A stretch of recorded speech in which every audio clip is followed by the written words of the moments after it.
ದುಡ್ಡು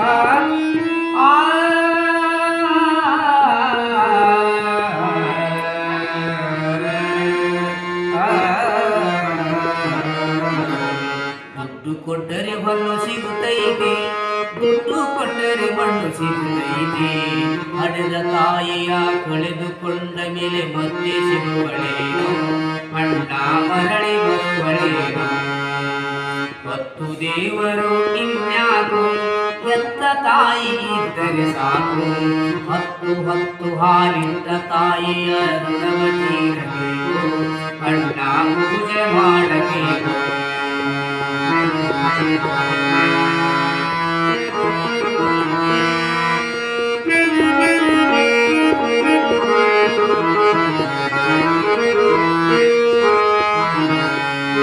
ತುತ್ತಿನಲ್ಲಿ ತುತ್ತಿಟ್ಟು ಮುದ್ದಿಸಿ ಜೋಕೆ ಮಾಡಳಲ್ಲೋ, ತನ್ನ ರಕ್ತವನ್ನು ಧಾರೆ ಧಾರೆಯಾಗಿ ನಿಮಗೆ ಎರಗಳಲ್ಲೋ. ತಂದೆ ತಾಯಿ ಪ್ರತ್ಯಕ್ಷ ದೇವರು ಎಂಬುದನ್ನು ತಿಳಿಯೋ.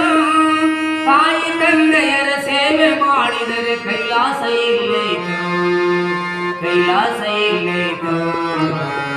ದುಡ್ಡು ಕೊಟ್ಟರೆ ಮಣ್ಣು ಸಿಗುತ್ತೈತೆ, ದುಡ್ಡು ಕೊಟ್ಟರೆ ಮಣ್ಣು ಸಿಗುತ್ತೈತೆ. ಹಡೆದ ತಾಯಿಯ ಕಳೆದುಕೊಂಡ ಮೇಲೆ ಮತ್ತೆ ಸಿಗುವಳೇನು, ಅಣ್ಣ ಮರಳಿ ಬರುವಳೇನು, ಅಣ್ಣ ಮರಳಿ ಬರುವಳೇನು, ಅಣ್ಣ ಮರಳಿ ಬರುವಳೇನು.